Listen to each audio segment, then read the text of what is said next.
It's funny you brought up Austin, because I think I was actually watching an interview with him, and he brought up something that you did. You used to do this thing when wrestling, how people get chops in the corner, but I think you used to actually raise your hands a little to kind of block it. And it's something. Is that something you did intentionally, or just kind of became a thing in the ring? No. So, what did he say about it? Was it? I think he said that he wanted some people might not like that, like you doing that. So, when I remember when I was trying to break into the WWE, after I had broken into the business, I was doing independence. I would, a couple times a year, I would go and be an extra for WWE. Oh. And I remember Val Venus. A bunch of us were in the ring just working out, and somebody came up and like punched me in the face, and I was like here on the ropes, and it kicked me in the stomach and punched me in the face again.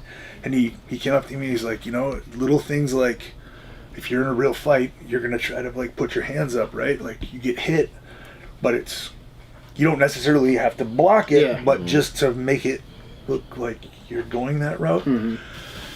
And I always thought about that, and actually there was a period of time where Vince was telling guys like, stop fucking standing there in the corner, it should look like you're trying to block. And I remember working with Taker, and he would do something like he would kick me.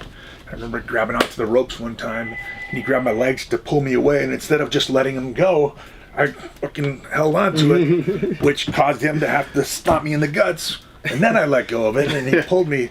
And I remember he pulled me aside after, and he was like, keep doing that stuff because it sets you apart. It's different. I like it. But just know that there will be some people who don't like it, who think that you're just being difficult to work with, and you're covering up, whatever. I'm not covering up. It's simulated combat. Yeah. And I want to try to make this look, because everybody knows it's a work. Everybody knows it's, we're not really fighting each other. I think the art comes in hiding the wires, right? It's good CGI. Right. Yeah, if that makes sense. And speaking of that, and just kind of... Oh, I'm sorry, but there were some people that didn't like that. And that's what I was going to get to. Yeah.